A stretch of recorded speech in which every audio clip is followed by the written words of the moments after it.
I think we're live. Hello and welcome to the Freedom Anarchist News Review. Very professional as always. With me tonight, I have Andy Micah. Hello, Andy. Hello. And a whole barrage of stories, some involving Farage. Um, Starting with, obviously, the big story of the evening is, and I still have this on the background, and I think there may be something going on right now, is the interception of the Gaza flotilla, the Sumud flotilla, in which the lead ship Alma had already been seemingly intercepted when I was preparing for this stream. And Keir and Andrew from Navarra was on board. So, and if people are looking for a live stream, that is still currently there. At the moment, it's doing mostly black and white images of a boat, but if anything happens, it'll hopefully show up there.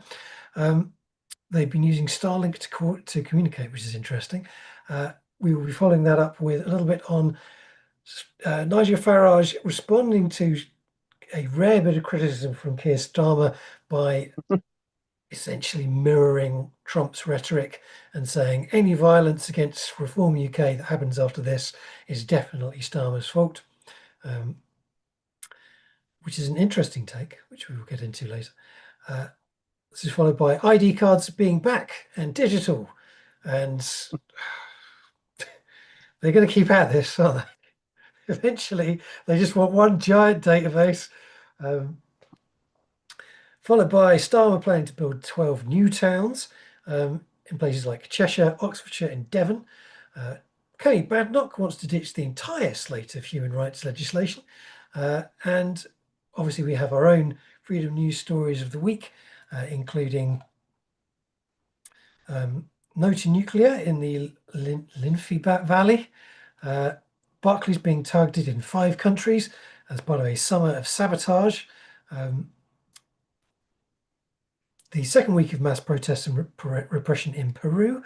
The ongoing youth protests in Morocco, which are going after World Cup spending rather than spending on things like schools and hospitals. Something I think we can all have a certain degree of empathy for. It's not the first and won't be the last time.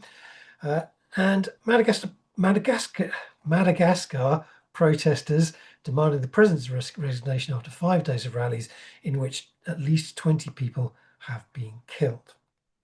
So, starting with the most exciting, so to speak, topic of the evening so far, the flotilla and the impending boarding of the flotilla by the Israeli Defense Forces. Andy, what are your thoughts? Okay, so for all naval buffs who were down at Dicey watching the ships the other day, it seems like the big fleet battle between Spain, Italy, and Israel is off, as the Italian and Spanish ships have just abandoned the we're going to look after them bit. So we are left with basically the Tenet 13, the Israeli equivalent of the special boat service, will board all the boats, capture people, and take them back to Israel. This time they probably won't bring in all the boats because there's a lot. There's about 45. Um, it's likely a lot of those will be sunk. There will be work for international shipping lawyers in making claims in the long run. The fingers crossed bit is that nothing goes really shit shape and they kill anyone. You've got to say that it's a completely peaceful and unarmed flotilla, and they are a very efficient military, and they should be able to just do that without too many problems. But they appear to have left it to the last night. Doing things in the dark is obviously beneficial for reducing the publicity, but it's inherently more dangerous. Anything in the sea is dangerous by the nature of doing things in the sea where people can drown and have accidents. So yeah, I think we we can simply expect the flotilla to be seized overnight, taken back to Haifa, and there's probably about 500 people. As many of them obviously will not be young, fit, and super healthy, and that's always another danger feature. But I think we can pretty much be sure that that's what's going to happen. That there's going to be no outside intervention. Um, it was always just possible, more likely that someone like Turkey, who's had their ships seized in the past and with people killed, might have just decided to kick up more of a fuss. But it appears no one is. Um, and it's drama, but it's distracting drama from the far more serious thing that is ongoing in Gaza, even as we speak. Of which there's been some other interesting developments today. The guarantee from Trump on Qatar is very interesting. That he has agreed to treat any further attack on Qatar as an attack on the United States. And that just shows a little bit of the wind changing because, of course, Qatar has use to the United States, both economically and personally, because it donates jets to Trump for his new Air Force One. But it does highlight the first time that Israel appears to have crossed any sort of red line with Trump, where he's actually made Netanyahu issue an apology. And that does reflect an underlying reality that Israel is a liability to the United States financially and as a global pariah, thanks to the last 2 years of so there may be things changing. The other one that we're all waiting on is whether Hamas are going to accept the deal, whether Hamas, enough of them are alive to accept and carry out the deal, what the other people in Gaza will think of being ruled by Tony Blair for the next 10 years. So yeah, I'll leave you to try and comment on that, and our listeners to imagine the horror of having Tony Blair reimposed on you. Jeez, how do you just not, you know, piss off? just the worst human being that Britain's produced in quite some time. Um, yeah, like the whole. I struggle to see how Hamas can accept the offer as made, because essentially it's just saying, well, Hamas ceases to exist, and all.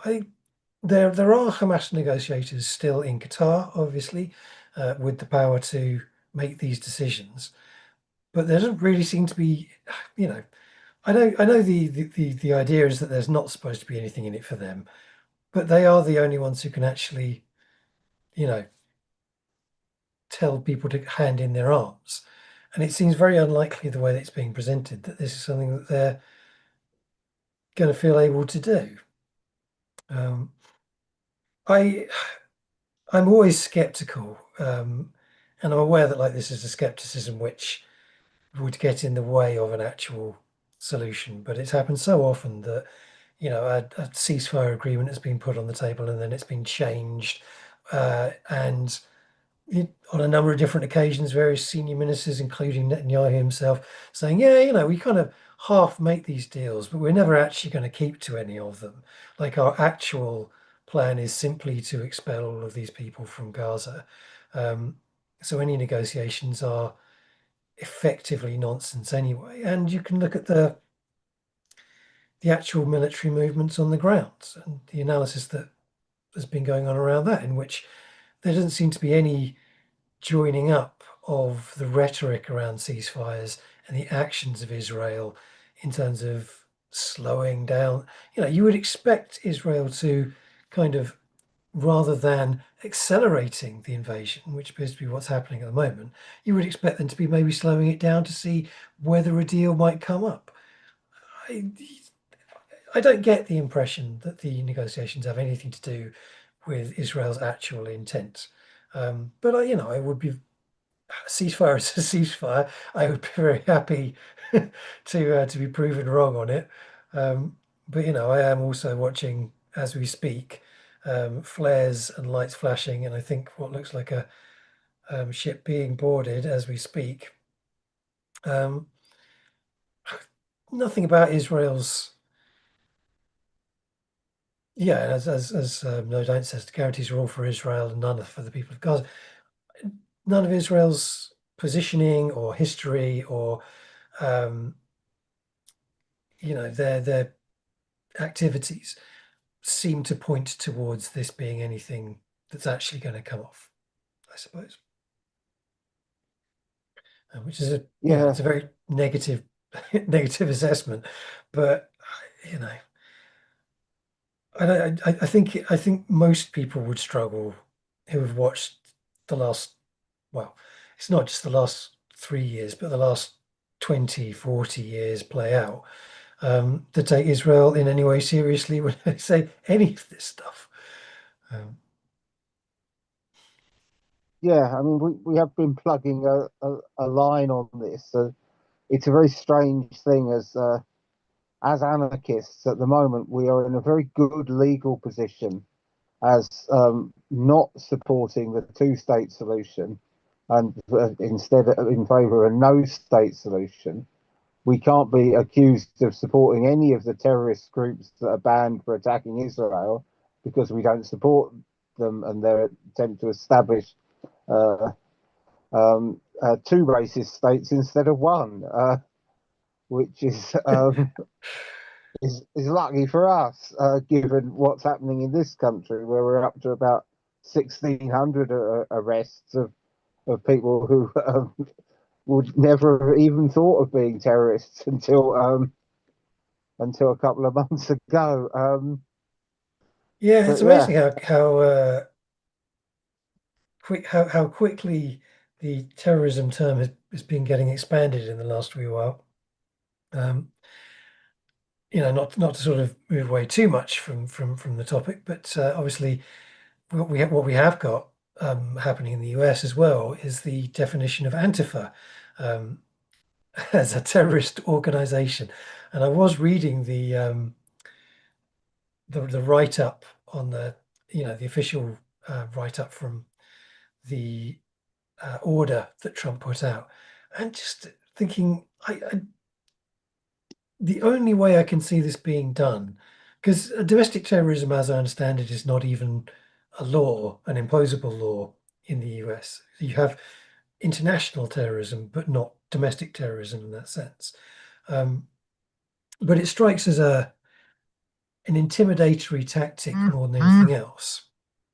Um, but one which, there's nothing stopping them from going through the rigmarole of sending a bunch of agents to define a bunch of actions and say this is part of a broad domestic terror problem that we should legislate for, and then providing a legislative backdrop which allows them to start arresting people for being anti-fascists.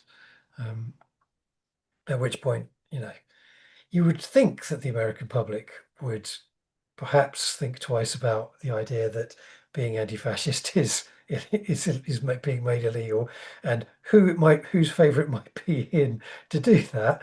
But again, I don't really have much faith in a good chunk of the US public, given how they've been behaving the last while. yeah. Um, Well, Antifa did storm the Capitol and try to stop the fair election. Oh shit! No, that was the other lot. Um, yeah. Words fail on that one. Maybe we should move on to our own disasters. well, yes, indeed, which are connected, of course, because what we have got is following Keir Starmer doing a rare speech, which was mildly critical of Nigel Farage, and actually going so far as to say that Farage was being a bit racist, which, hilariously, after what, a year or so of chasing Farage in a desperate effort not to have the Daily Mail do front pages of, oh, you can't say anything now without being called a racist. The moment he did it, the first Daily Mail front page the next day, Keir Starmer, you can't say anything other except you're a racist.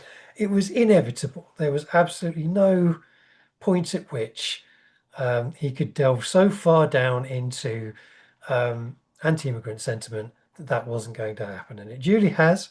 And his speech at the Labour conference, in similar vein, not terribly controversial from a Labour perspective, I don't think.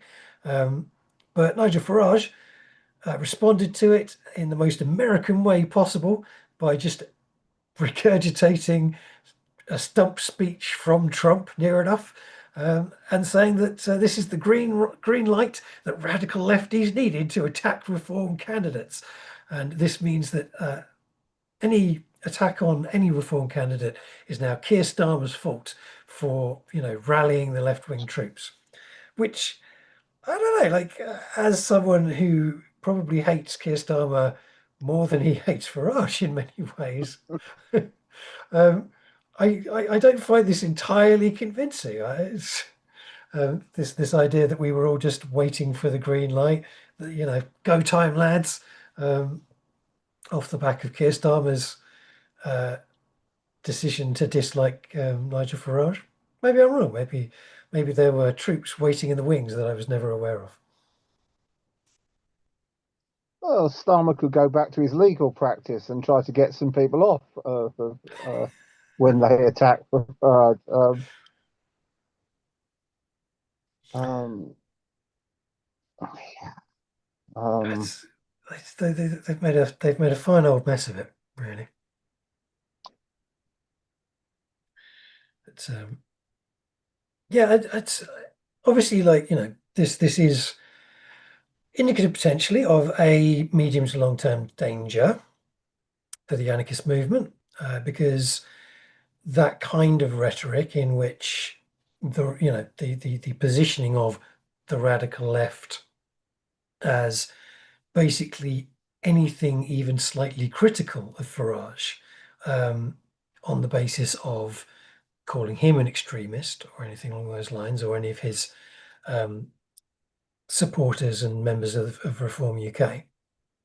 Uh, it's, as with the US, it's designed to prime his own supporters to feel that they have a legitimate grievance. And I think we have a slight defense in as much as Reform is far less friendly towards the violent wing of the far right than Trumpism is. Trump and MAGA, there's really not a huge degree of difference between the people who are supportive of MAGA and the people who are saying, "Give me the go ahead.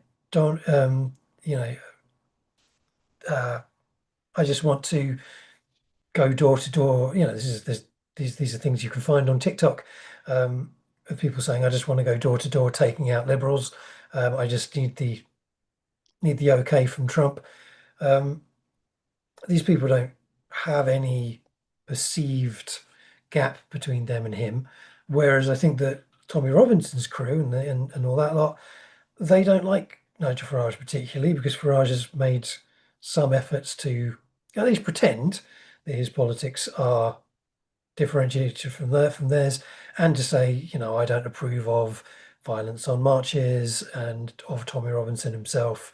Um, so there is that difficulty in terms of them marrying the two things up, I suppose.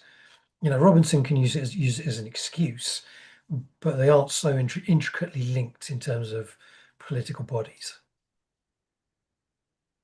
yeah, we will see if this switch by Starmer has any effect in either unifying the Labour Party behind him, um, isolating your boys' party, as I believe the compromise name is now, um, and pulling anyone who is thinking of moving towards Farage back towards Labour. And we have probably beat this carpet to death over the last year, but I just don't see it. You just can't become right wing enough to start pulling those people back from Farage. Also, and you are still going to leak the people from the left of Labour on the grounds that he isn't actually changing any positions.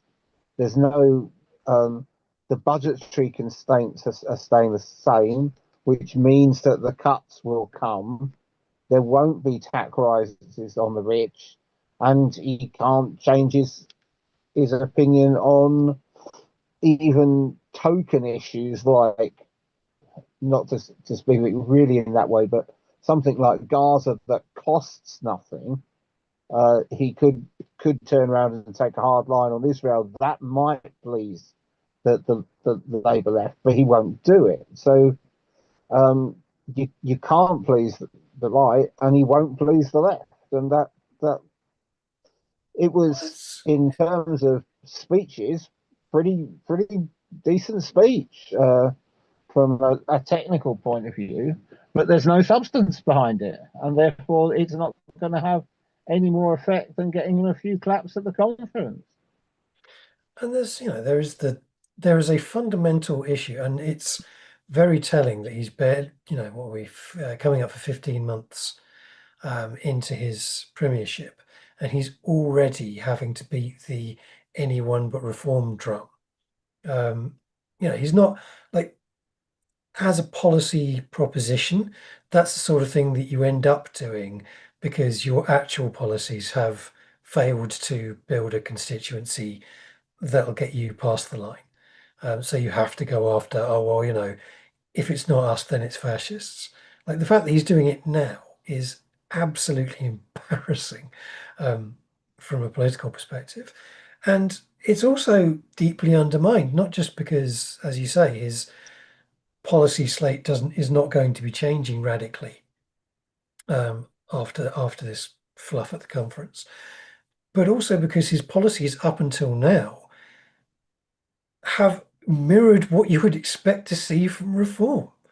Like, not just in terms of his anti-migrant policies, where he's been continually stealing the shoes of reform, and as you say, we have banged that drum through, um, but also the fact that you can't really suggest that if you want your civil liberties protected, you need to stick with us when you have arrested vast numbers of people for peaceful protests, and you have um, kept all of the anti-protest laws that your predecessors had, and you've expanded CCTV and facial recognition technology, and all of these measures.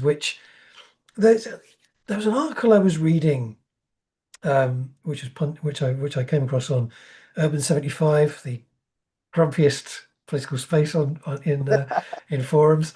But it was an interesting article, and it was an interesting article because it made me very angry. Um, it's one of those where it was a centrist whose core argument was, look, we're gonna have one big centre, and this leads us on to ID cards. We're going to have one big central database at some point in the near future. And at some point, it'll probably, someone like Farage will come in and they'll misuse it. So the key is to make this database as good as it possibly can be, and then structure this database in such a way that it's more difficult to misuse. And I'm just reading this going, I'm sorry, are you basically saying we want to make sure that the truncheon is buffed and the shoes are polished before we hand them over to the far right? Is this essentially the argument that centrists are making now? Like, we want our dystopian surveillance panopticon to be as good as it can be. That's how we improve matters in this. Just astonishing, and it was just the most liberal sense. It's the sort of thing that I can imagine Starmer and co saying to each other, the blue Labour position. Um, I'm just reading it going, yeah, this is this is sort of how fascism is enabled and provided for by the very people who stand up at Labour conferences and tell us, vote for us to defend against the far right. It's that mentality where they don't stop the march towards the far right. They just streamline what is and then and then create the circumstances for the far right to take those tools and use them. It's like Palantir, which varies. So for people who don't know, Palantir is a databasing system which has been heavily involved in things like the Cambridge Analytica scandal, in things like the ICE database. Um, it's been hooking its claws into NHS databasing more recently, and it's been touted for this big ID digital database as well. And various people who work in tech will sort of talk about it and say, well, Palantir is overblown, and the Peter Thiel is a weird little scumbag, but the actual tools are just tools, which anyone who's read much anarchist critique of technology will be like, yeah, tools are never just tools. Tools are built for a purpose. Certain tools are built because that purpose exists. Other tools are not built because they don't make a profit or they don't help the ruling class. Like, technology is not just a neutral thing that appears from nowhere. And in this case too, Peter Thiel created Palantir for a vision of creating a corporate-led panopticon to what's his name? The guy who runs, Larry Ellison, who runs Oracle, has said very similar things about his technology and his databasing systems, where what they want is complete oversight of the general public, which can then be leveraged into total disobedience. That is a tech pro endgame. So they build these tools and then they sell them to the governments of the day with the express intent of them becoming the means by which autocracies, dictatorships, oligopolies are produced and then reproduce themselves. They're not tool makers; they're arms dealers. And this is a thing which I think liberals don't understand, the political nature of tools and technology in that way a lot of the time. Yeah, I might have done this one before, but good old Professor Tolkien, when he invents the Palantir in Lord of the Rings, actually he uses a phrase about Saruman's fall, that perilous indeed are the study of arts deeper than our own. And it is so true that liberals think that they can use these things when in fact they are going to use them. And of course, there are plenty of countries with digital ID, and there are countries that have always had ID cards. So it is not the end of the world, ID cards. It's the way that people deal with having them, and whether it is France obviously has ID cards, and go out and riot every Saturday. So I'm not counselling despair on if they get this stuff through, but if you just sort of accept it and think that'll be fine, that is very different from saying, how do we continue to resist in a society where information is now so easily gathered that we have to look at the way that we are being spied on in a different way, and that can still be frustrated. I think there's a lot of element of acceptance of digital ID because there is so much more ID and surveillance tools available than there were when Tony Blair ran this the last time.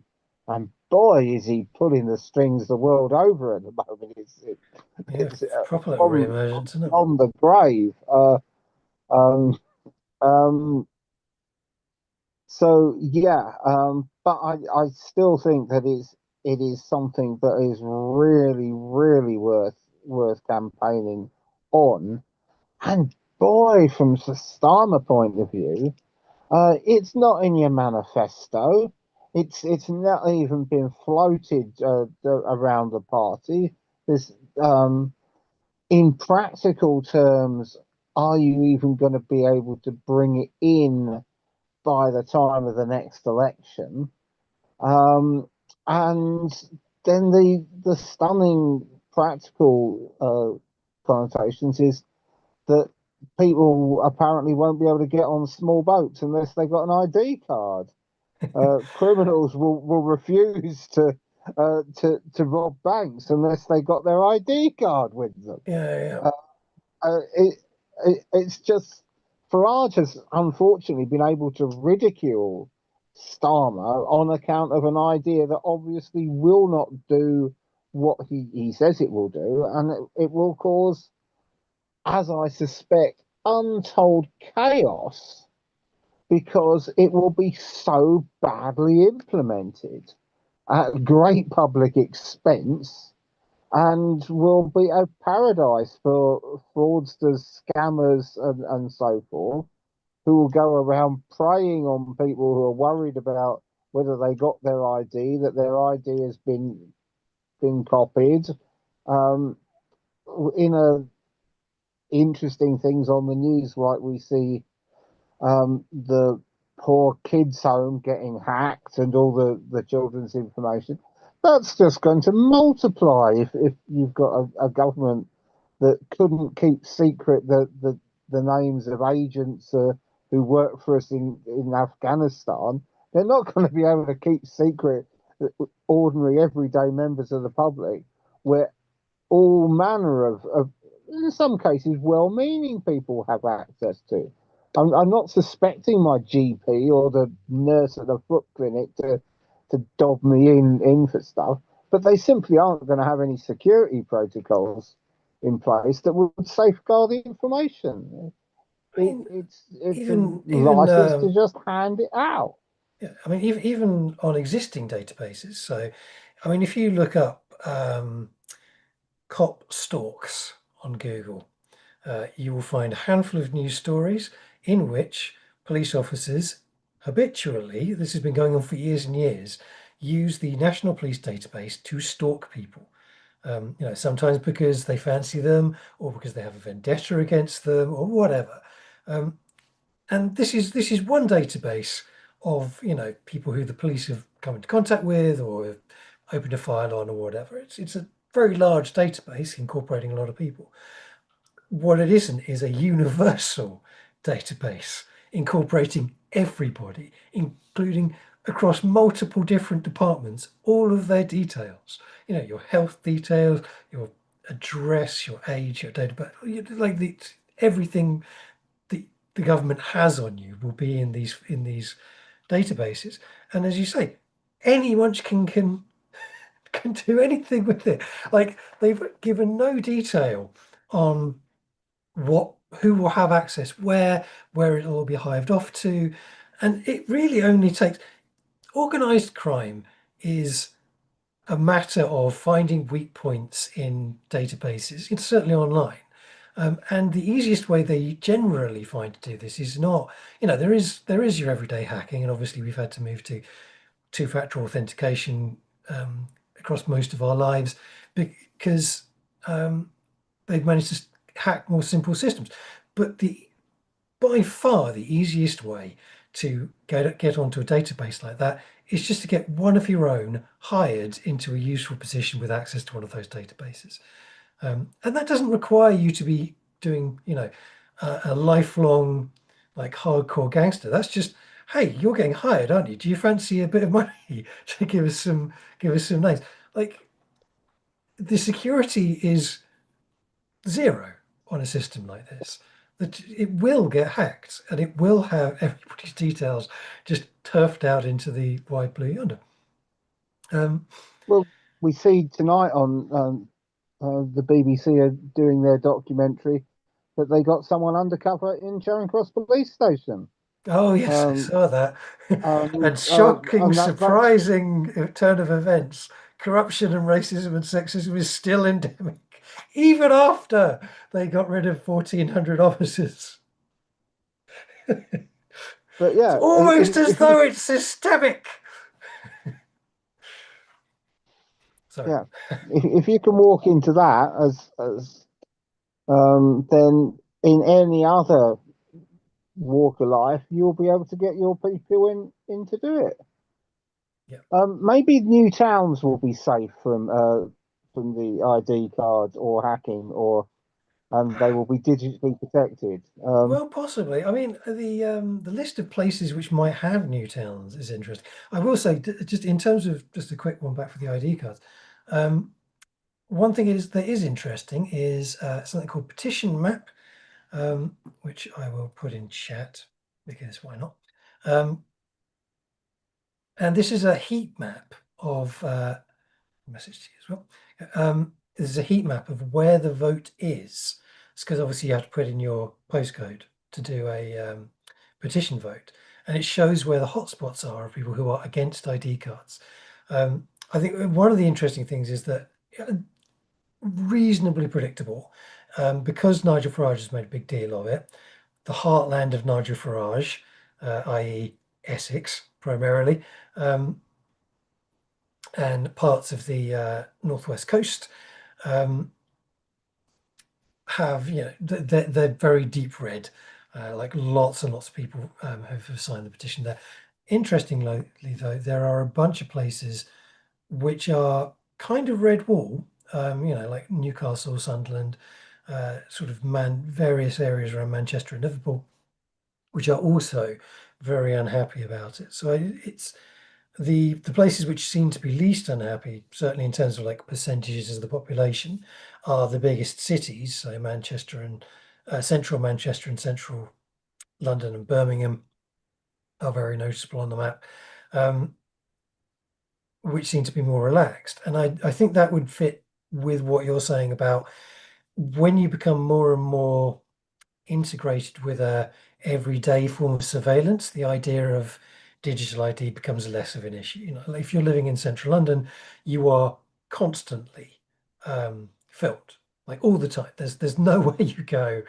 You step outside your front door, there will be a camera pointed at you.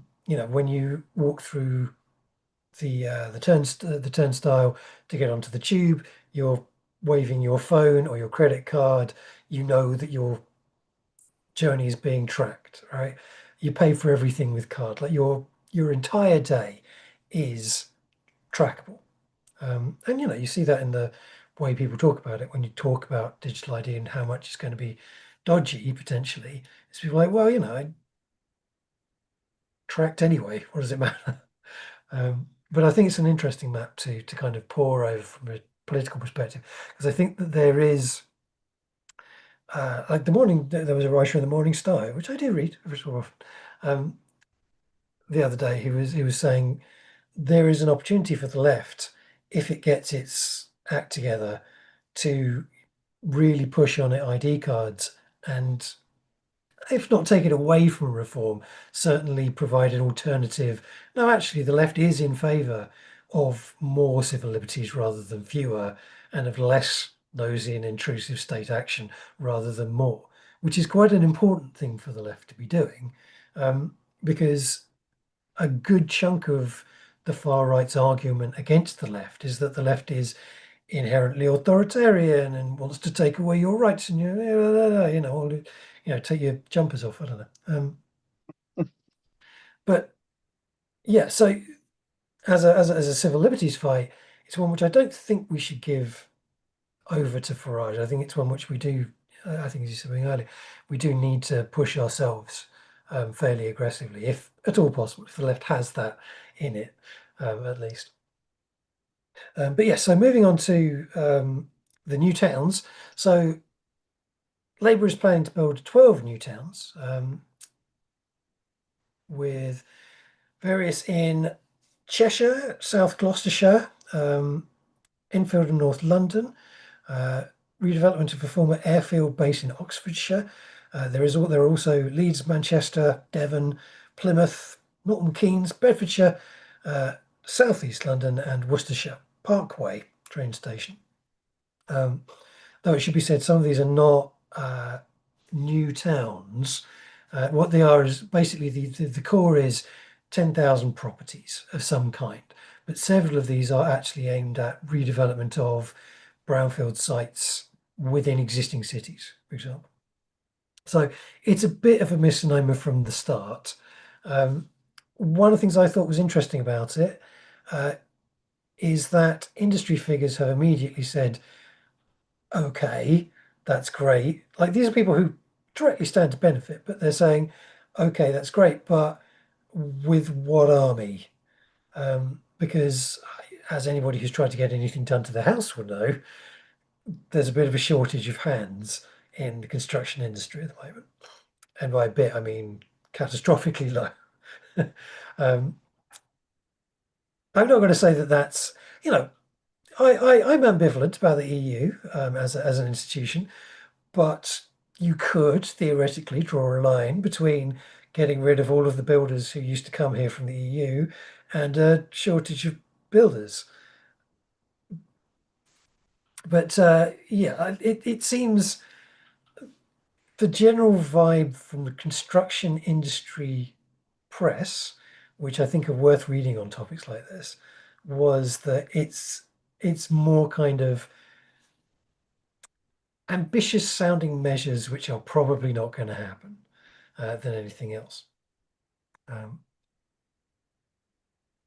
Yeah, we wouldn't want to distract from the prison building program that it seems to bear a lot of similarities to, is just sticking some big buildings in the middle of nowhere and then hoping to fill them up without any particular reason for them to be there. Um, Historically, towns and cities have grown up because of the resources, the communications, the um, um, where populations are sufficiently created cities. Occasionally, they work. Constantinople, Istanbul springs to mind of a deliberate decision. I can't think of many other ones off the top of my head. Generally, there's an organic growth based on economic factors. You can't just it's almost a trend of newer Labour that you just wish for growth, and then you sort of think, something this will make growth, yeah, and it just doesn't work like that. So there's got to be some underlying economic need that will be self-sustaining. But again, it's like ID cards; it's completely plucked out of thin air after 15 months. It's not, we had it in the manifesto, we're planning this all along as soon as we get round to it. On the other hand, it's not the elections only 6 months ago away. We're about to lose. We've got to think anything. It's just let's panic 3 years early. yeah, Um, yeah. I mean, it follows on from obviously what was in the manifesto, or what was touted directly during and after the elections, um, was stripping back planning regulations so that people could just kind of build wherever. And this was supposed to free the market to allow more building to take place. Now, obviously, that didn't happen for the same reason that you can't just declare open season to build when there's not enough people working in the industry to make those buildings happen, um, and not enough, and not enough uh, market interest for constructors to start making up the difference. And no, one of the things which, if Labour were, not to do Labour's job for it, but if Labour was doing this stuff properly, what it would have to say, and honestly, to the general public is, look, we need to train up tens of thousands of people to work in the construction industry and give them the means to enter that construction industry, and probably found a state construction industry to start doing these projects. And that's going to take us most of the life of this parliament. But by the time we get to, you know, the last couple of years, we'll be in a position to start ramping up building. That would be an honest, longer term project planning thing to present to the general public. But Labour is not capable of thinking in those terms. Like, it's not actually very capable of state planning, I think, is one of the problems.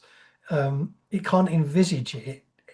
As we know, Labour defaults to let the market sort it out still, despite the fact that the market has failed appallingly to sort it out for the last 20 years. Like the market has been free largely to do whatever it wants building wise throughout that period and just hasn't provided. You know, the private the dead hand of the market is just not capable of doing what Labour wants to do. And Labour is not ideologically capable of saying, all right, then how do we do it? And this is kind of at the core of their issue as a party, is that they have a complete lack of imagination. But even so, as you say, when you're talking, the idea of planned towns has some merit. I mean, you can say like, they're planning on expanding Milton Keynes. Is one of the plans they've got. And Milton Keynes, people make a lot of jokes about it, about how it's a bit of a rubbish town or whatever, but it is a functional urban environment built from scratch because it was planned properly from scratch and built to integrate with the broader economy, right? None of which is true from what I can see of the announcements being made by Starmer's crew, which appear to be, this sort of has some logistical, there's a train station here, we can stick a bunch of people there. It's like, okay, but then you're just expecting people to take trains which are horrifically, hilariously expensive to get to the places which actually have jobs. Like, this is not like that's not actually a solution. That's a pretense of a solution. It's kind of a tabloid headline of a solution. And that's, like if you just stick 10,000 homes on the edge of a town which hasn't got a high street anymore because economic change has made that high street obsolete, because big box is on the outskirts of town and everyone drives to big box, or they just order from Amazon, and therefore the high street dies. Putting 10,000 people there just means 10,000 people with nowhere to go, with no utilities, no income, not much of a sense of community because they rarely build any of these things with any kind of holistic thinking around community hubs and building places for normal people to live in. And you just end up with 10,000 people stuck in a hole in the middle of nowhere with no prospects. The whole thing is very, very iconically Starmerite Labour, I feel. Maybe Badenoch's got some good ideas that she could tell us about. Oh, yes. I will say, Barry Monaghan says, unless relative fraternalistic deprivation is addressed, i.e., government institutions start providing actual services that benefit society as a whole, the country is bollocks. So, yeah, pretty much, yeah. Um, uh, an awful lot of this does. There are a huge number of ways in which you could start to decentralize economic and social energy away from the places which are currently completely oversubscribed. Like London primarily, and to a degree Manchester and Liverpool, which I know the big urban winners, if you like, of the competition um, for a functional economy in urban centres. And obviously, one of the things you did have during Labour's time, and to a lesser degree during David Cameron's, was an idea of moving state services out to other places, and thus you would create hubs around which other services start to build, which you can then kind of leapfrog more of a broad economy base off. And they did this, by moving things to places like, well, Manchester, um, and Cardiff to a degree, and various other urban centres.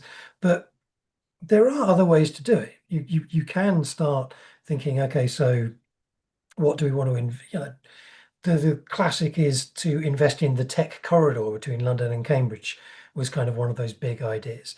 And it sort of worked, sort of didn't. Cambridge itself got much richer, but I think Cambridge probably would have become richer anyway.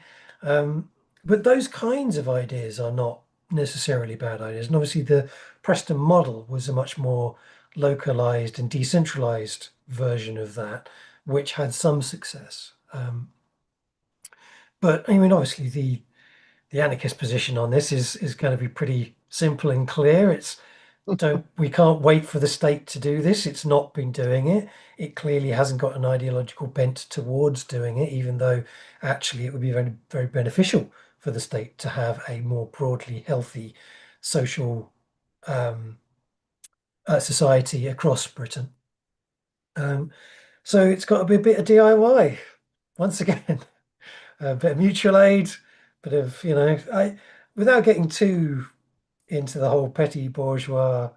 Um, what the Leninists say about us is true, but you know, localized economies to foster more robust societies and communities. That is just a general fact. If money is siphoned out in a capitalist society, if money is siphoned out of towns towards, American investors in big box chains or just directly to the tech sphere, then that's money that's not usable by communities to make them better.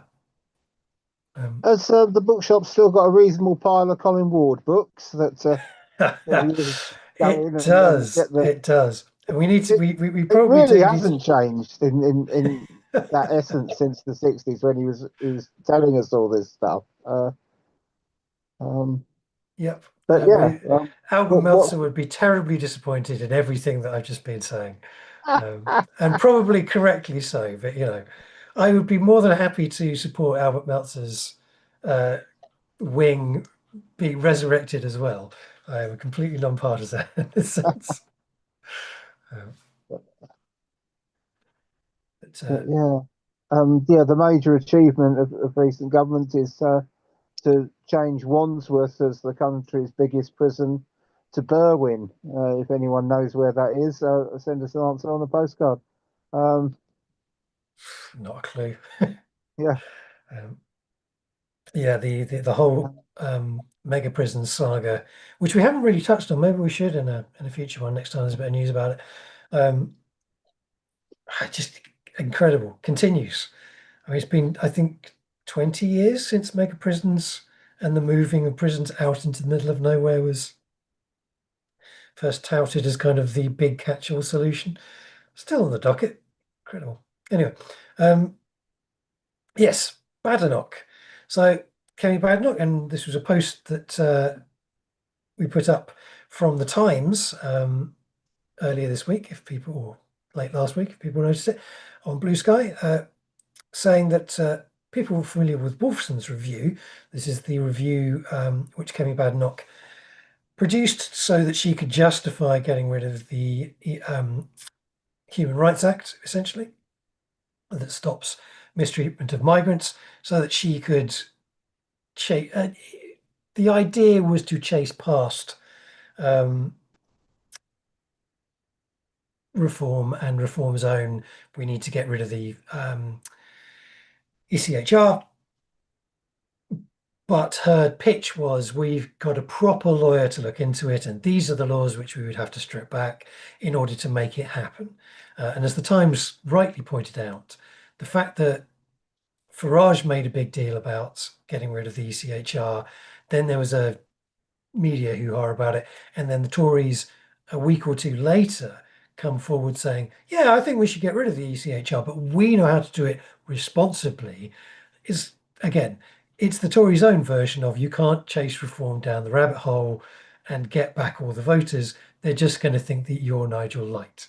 And this was the Times saying this isn't little old lefty me. This is the paper of record. But anyway, um, people familiar with Wolfson's review said they expected he would set out a path to exiting the UN Refugee Convention and the Convention Against Torture, as well as ECAT, an anti-slavery convention overseen separately by the Council of Europe. And one source says it's not just about the ECHR; it's about all the other changes to legislation and treaties, international agreements that have to be amended to take into account what we have to achieve. Now, in legalistic terms, I'm sure Andy has a better beat on this than me, but I have no cause to disbelieve that.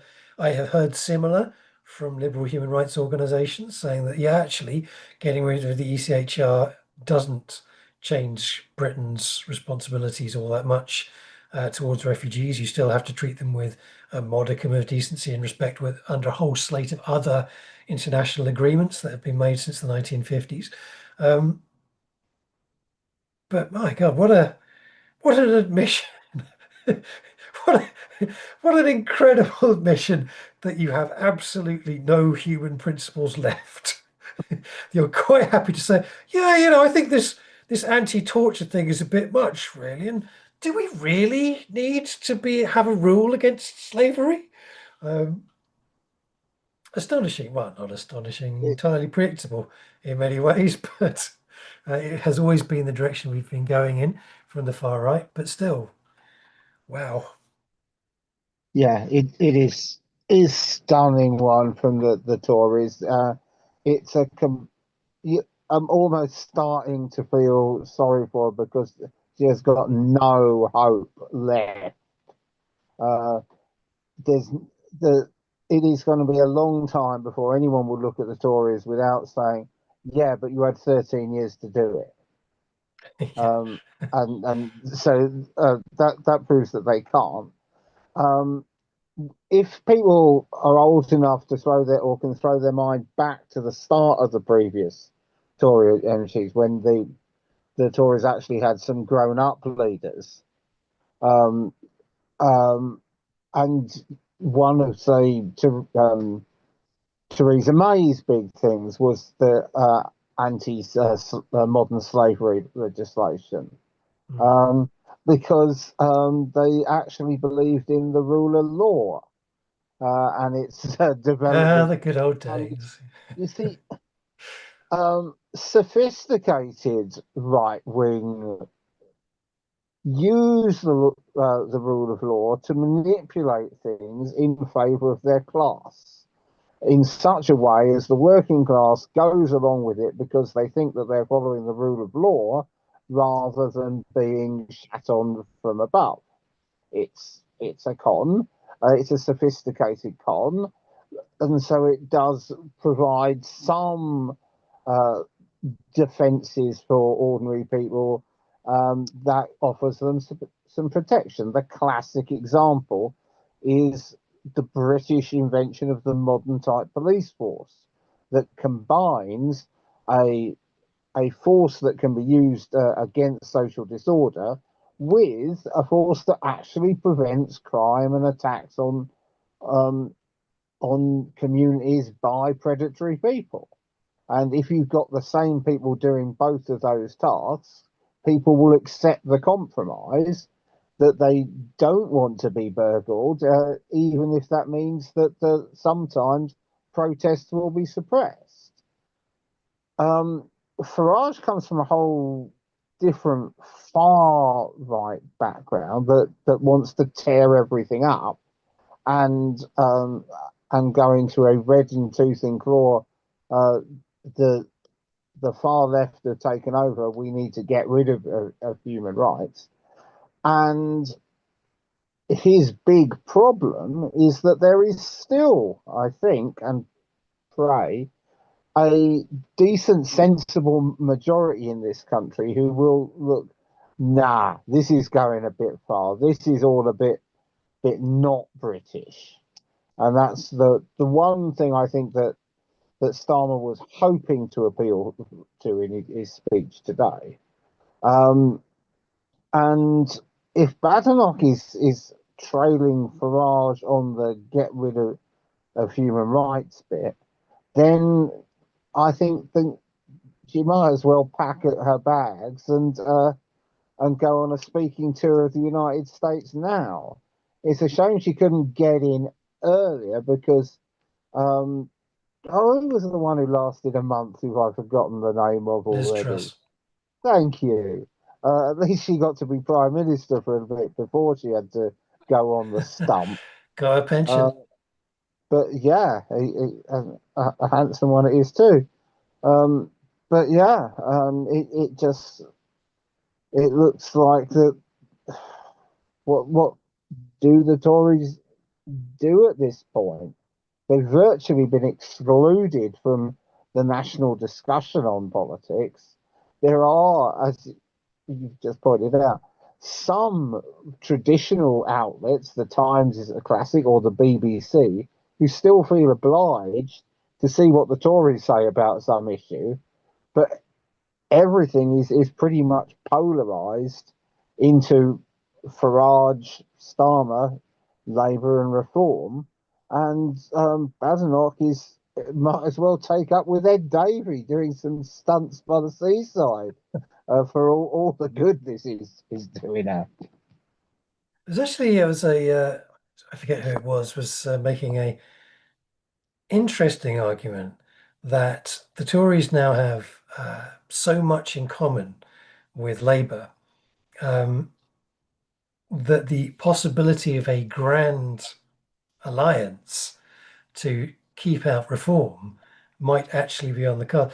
I was sort of, my initial thought on it was, well, I'm not sure that's a goer. They are the remaining Tories hate Labour a great deal, but on the other hand, as you say, they really have very few options left.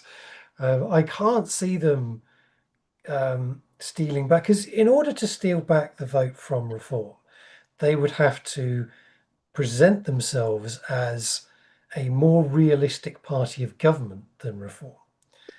And there's absolutely, I don't think even anyone in the Tories would say that's a realistic prospect, certainly in the near future. And so, under Kemi Badenoch, I think, particularly for a number of different reasons, she's quite a poor performer. Um, but also, like, without being, too blunt about it, she's black. And an awful lot of reform voters are just racist and they're not going to vote for a black woman. Like, that's just like, this is the same thing which happened to Kamala Harris to a degree. Like, there is just a section of British society that is not going to vote for a minority, particularly a woman minority. Um, and like, it's to a degree, it's to the Tories' credit that they retain at least a vestige of believing otherwise. But yeah, it's at some point they will replace her because I don't think there's any other option in the run up to the election. Um, I think they will probably replace her with Robert Jenrick. I think that will be an error, but I think that he's got by far the highest profile. He's been laying groundwork for a while to be Nigel Farage's uh, what's the D&D thing? Kobold, isn't it? um, the mirroring monster. Um, but yeah, I think her the longer she continues to be in power, the more isolated and weak the Tories will be. I think that I don't think Jenrick will make significant inroads with his strategy of I'm just going to sound completely racist and unhinged while out of power.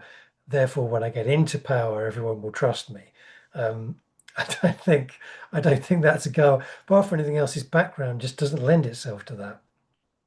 Um, so yeah, and given that those are the only two Tories left with that kind of like, who else is there? I can't even name any senior Tories, much past them, which is an astonishing thing to say. Um, but yeah, like they just don't have the charisma, the star power, the policies, the reputation is shot. So maybe a grand coalition is their best pitch for any Well, semblance of power. wow, As a, that's a in a, scary thought. in a in a weird downbeat, upbeat kind of way, I suppose. Leave that one there. It's I'm very happy to see miserable Tories. I'm less happy that they are miserable because everyone moved over to reform, I suppose. Um, but anyway, right. So that leads us to five, I think, reasonably upbeat stories, in as much as they are about people taking, rather than all of this tosh about people in positions of institutional power making fools and charlatans of themselves. We have things which actual, real, normal people have been doing to improve, or at least pressure for improvements in their lives. Some of these are freedom stories, and a couple of them aren't. But I will rattle through them as we are past our hour, and we can talk about any which catch the ear. The first one is No to Nuclear in the Linfi Valley. This is a community campaign resisting reactors built for data centers. And this is the CCC team, Climate Camp Kemi. And yeah, they've been backing the new nuclear Linfi campaign in South Wales. The camps have squatted land within a mile of the proposed site for 4 small modular nuclear reactors. This is the supposed new wave of nuclear. And the reason it's being so heavily touted by the government is because certainly the 2 big nuclear reactors which are being produced at the moment, most recently Sizewell C, are not going to be able to produce the energy required for the big AI data deal that we were talking about last week, to set up a load of AI servers and data centers for the tech barons of the US. The article, that's one of the articles over on Freedom, and it's well worth a read. This is followed by Scott Harris's article on Barclays being targeted in 5 countries. The paint and glue attacks have capped 200 actions during the summer of sabotage by Shut the System and its allies. This is another climate justice network, which has been disrupting things in London, Paris, Hamburg, Geneva, and Vienna. And in London, activists daubed graffiti and threw paint across the homes of Barclays CEO Vinesh Maru and Global Head of Sustainable Development Finance Daniel Hanna. So go and have a read of that article if you want to have to get hold of a few ideas on how to keep the pressure up over climate change. Recommendations are not inherent. In Peru, there has been the second week of mass protests and repression. At least 18 people have been injured, including a journalist. This is from AN Red. This is the second wave of protests called by the so-called Generation Z. There's transportation unions, social organisations against changes to pension laws, and expressing discontent with the controversial government. Pension change protests have been a big deal in South America generally, very famously in Argentina as well, against Milei. And those have been starting to kick off as the government gets more aggressive in its response. Similarly, Morocco's youth protests have been carrying on for a 4th night, which have been decrying the World Cup, which Morocco is co-hosting and has been building various stadiums for. The complaint, as you might imagine, is that the not terribly wealthy nation of Morocco, spending vast sums of money setting up enormous stadiums rather than building schools and hospitals and paying for social care, is not great for the local public. This is a problem that World Cups and Olympic Games have been provoking all over the world. I remember one of the first ones that became a big deal when I was a younger activist was in Greece. I seem to remember there were huge protests and not a few riots over these stadiums that were being built for the Greek Olympics. well worth looking into the history of both the Olympics and the World Cup in terms of how enormous promises are made um, as to the economic benefits that are brought by these enormous events. But in fact, you may not be surprised to hear the construction industry does very well. Um, the people who are putting on the events make a vast sum of money. The local communities, on the other hand, don't tend to fare so well. The In Britain, the Commonwealth Games in Manchester was a particularly interesting one along those lines because various studies were done of it before and after, which found that basically very little change, and in some cases things got worse for the communities after the renovations had been done for the Commonwealth Games. I'll do a quick slogan from the 2012 anti-Olympic campaign here in London. That when you get the Olympics, it's the only time that the drug dealers move into your town and the house prices go up. Um, Yeah, I used to work around Stratford, and I started work before the London Olympics, and I stopped working there after COVID, and it was a really interesting thing to watch because that whole area around Stratford, it was like it wasn't a wealthy area by any stretch. You know, Fish Island it was an evangelical church. It had a bunch of artist groups in that kind of pre-gentrification stage, and then over on the site of Stratford, you had various things like traveller camps, and a lot of the land was heavily industrially polluted, and there were lots of kind of garages and small industrial zones and all this kind of stuff. And one of the things that happened was obviously all of that was bulldozed, like the whole lot's gone. It's one of those ones where it's a cliche of being the young person who moves to London and then you come back a couple of years later and you don't recognize that part of the city anymore. But that very much happened to me, you know, when I went away after COVID and came back, and pretty much every building had been completely rebuilt where I used to work. Um, but all of those buildings, they were, you know, there was no room left for the working class in that area. They were all shoved out into other areas of Stratford.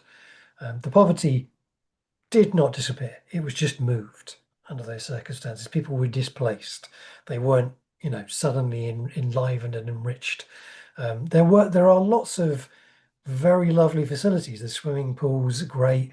The gyms are really nice around there. You know, they're all ex Olympic. The stadium is fantastic, and obviously you get vast numbers of people coming in and out to go to West Ham games. But the locals who used to live there, they're much the same. They live on the margins. Um, so yeah, Olympic Games, not even once. Right. Were there any others which caught your eye, or do you reckon we're going on for an hour and a quarter? So yeah, there's lots of good things happening. So let's plug the site and make people read the articles. yeah, And more power to people's arms to get things done. But yeah. we've bored people to death by now, I reckon. I would have thought so. Yeah, go read the articles. Be excited and inspired, and get stuff done. The website is freedomnews.org.uk. It'll be in the notes. On which note, thank you very much, Andy, as always, for some Cheers. scintillating conversation. Thank you, everybody, for listening, and we'll catch you again next time.